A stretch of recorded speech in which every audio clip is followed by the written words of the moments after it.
Olá, queridos e queridas do Portal Tecnologística. No programa de hoje a gente vai falar de um assunto muito especial de interesse de todo mundo. O que será que a gente pode esperar do novo PAC para o setor de infraestrutura logística? Vem comigo que a gente tem muita coisa para discutir. Bem, o novo PAC, o PAC 3, chegou com 9 diferentes eixos, dentre os quais a gente inclui os projetos públicos e privados de transporte eficiente e sustentável. E a rubrica já dá a dica. Aqui existe um foco transversal em todo o PAC de uma preocupação com ações de sustentabilidade. E a gente vai focar especificamente nesses programas voltados para a infraestrutura logística, mas vamos tratar também desses temas transversais. O objetivo aqui hoje é falar o que a gente pode esperar nos principais setores da infraestrutura logística, quais são as obras, quais são os desafios e como que a gente pode se programar para acompanhar, então, essa política pública relevante para os 4 próximos anos aí do governo federal.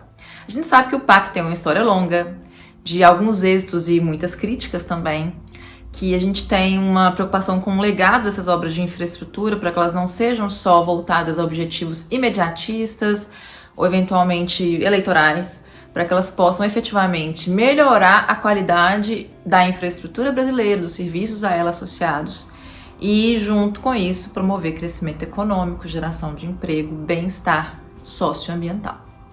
E essas questões estão muito refletidas no próprio decreto que estipulou que as bases para esse novo PAC. Então, dentre os objetivos do programa estão a ampliação do investimento em infraestrutura, tanto do público quanto privado, e a articulação, a integração desses processos de investimento público e privado, responsabilidade fiscal como sendo uma das questões. Então, a gente tem que sempre harmonizar as políticas públicas com as disponibilidades orçamentárias, e essa equação nem sempre fecha muito bem.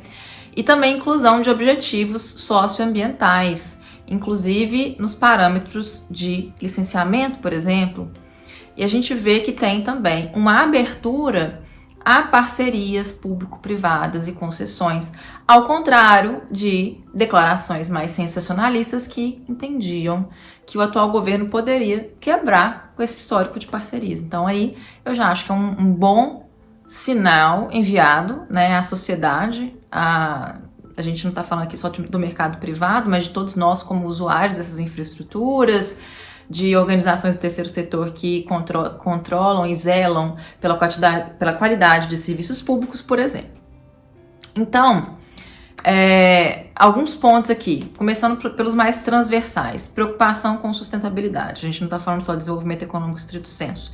Isso vai ter que se refletir nas modelagens. E a gente sabe que isso é um desafio, que a gente tem o risco de greenwashing, do uso dessa plataforma ESG como sendo um mero discurso que não se reflete nas práticas contratuais. A gente ainda precisa discutir enquanto sociedade como que a gente vai interpretar isso e como que a gente adapta as técnicas de valoração e avaliação de viabilidade dos empreendimentos para essas novas necessidades de política pública.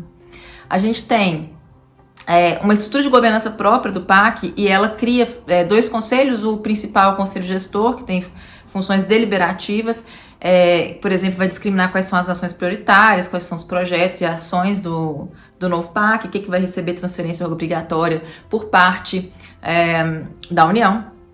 E a gente tem uma composição ministerial mais enxuta, então é Casa Civil, Fazenda, Gestão e Inovação, Planejamento e Orçamento. Não estão os ministérios setoriais. Os ministérios setoriais vão acompanhar a execução.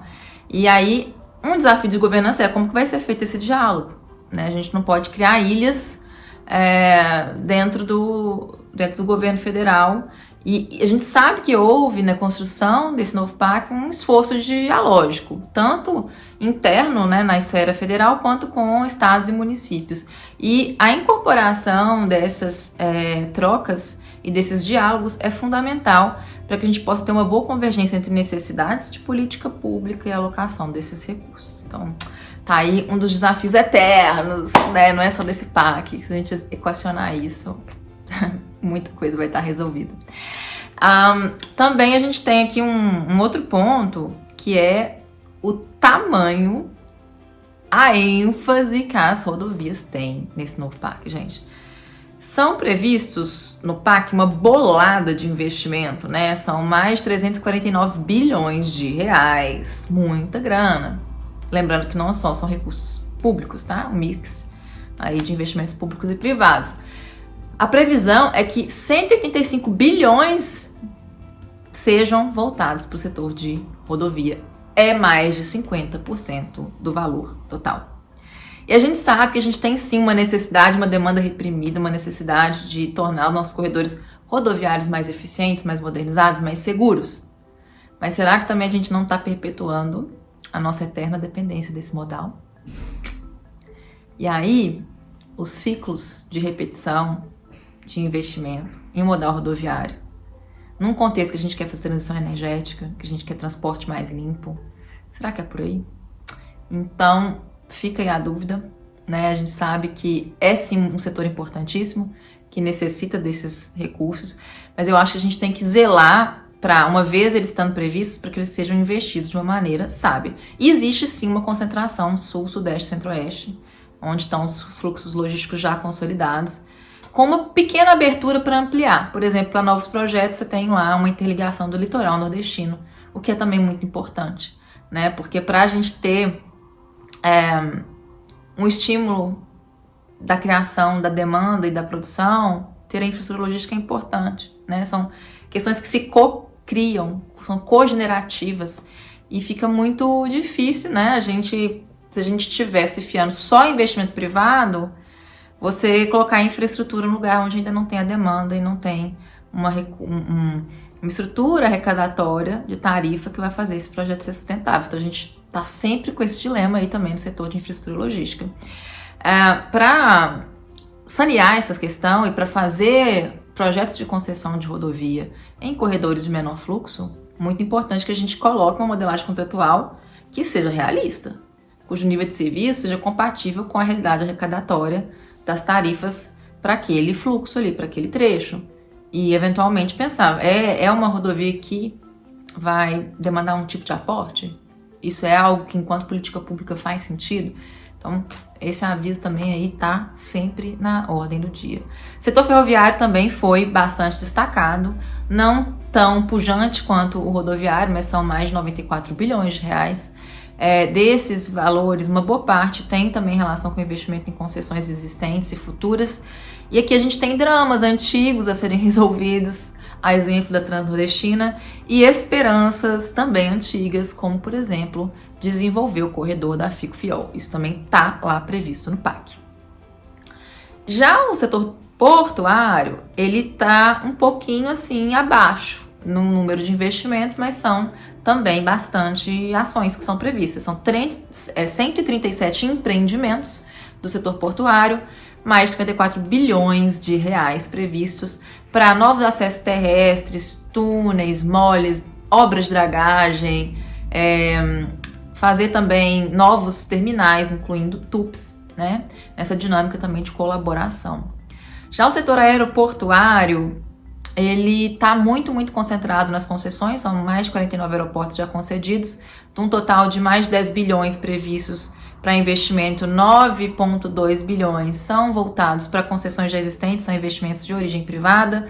Aqui a gente tem inúmeros aeroportos menores, regionais, como foco, né, da política pública, e alguns grandes e difíceis assuntos a serem resolvidos, como, por exemplo, o aeroporto de Santos Dumont, também conhecido como pouso mais emocionante e bonito da sua vida, não é mesmo? Então vamos ver o que vai acontecer com o aeroporto de Santos Dumont.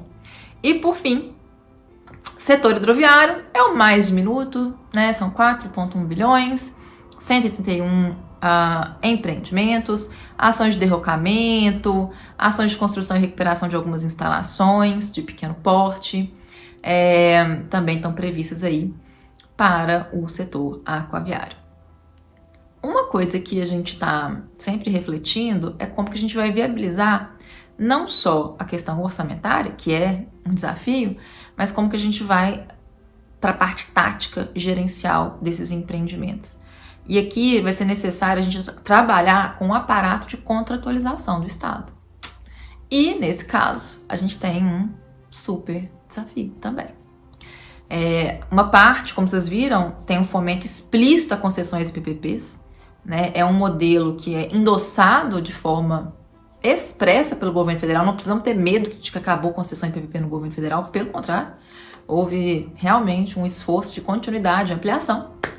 Mas também vamos ter contratações tradicionais, a empreitada, que estão todos aí muito acostumados, uma contratação integrada, né, dos vários tipos de metodologias e contratos de obras e serviços de engenharia.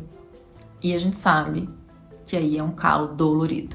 Tanto na parte das concessões, que já está reclamando uma melhoria da qualidade regulatória, tanto no âmbito do marco normativo, quanto na modernização das cláusulas contratuais. Essa segunda parte mais tangível, no âmbito do executivo, né, porque a gente sabe que a vontade do Congresso Nacional para passar um novo marco de concessões é algo que flutua muito. E a segunda parte também, para essas contratações mais tradicionais, que usam o marco geral de licitações e contratos da administração pública, a gente tem um desafio clássico, que é fazer essas contratações serem eficientes em um contexto que a gente está dizendo tchau, auf Wiedersehen, como dizendo aqui na Alemanha, para os contratos baseados na Lei 8.666, estão aprendendo ainda no processo de aprendizado e difícil aprendizado, porque demanda muita regulamentação de uma nova lei, que é a Lei 14.133. Então, esses pontos eu também considero como grandes desafios a serem equacionados aí no âmbito do governo federal, para que a gente possa ter um final mais feliz para essa nova edição do PAC. Eu faço votos, eu acho que é muito importante, a gente tem visto essa retomada infraestrutural no mundo inteiro, e a retomada do crescimento econômico dos Estados Unidos tem sido colocada como uma das causas a propiciar realmente esses investimentos em infraestrutura, e eu acho que a gente tem muito a crescer enquanto país, se a gente conseguir fazer isso também de uma forma positiva, eficiente, proba e transparente. E para isso vamos precisar todo mundo trabalhar muito. E aí, me conta, o que você mais gostou do novo PAC e o que você tem preocupação? Sentiu falta de alguma coisa? Escreve aqui para mim nos comentários e até a próxima.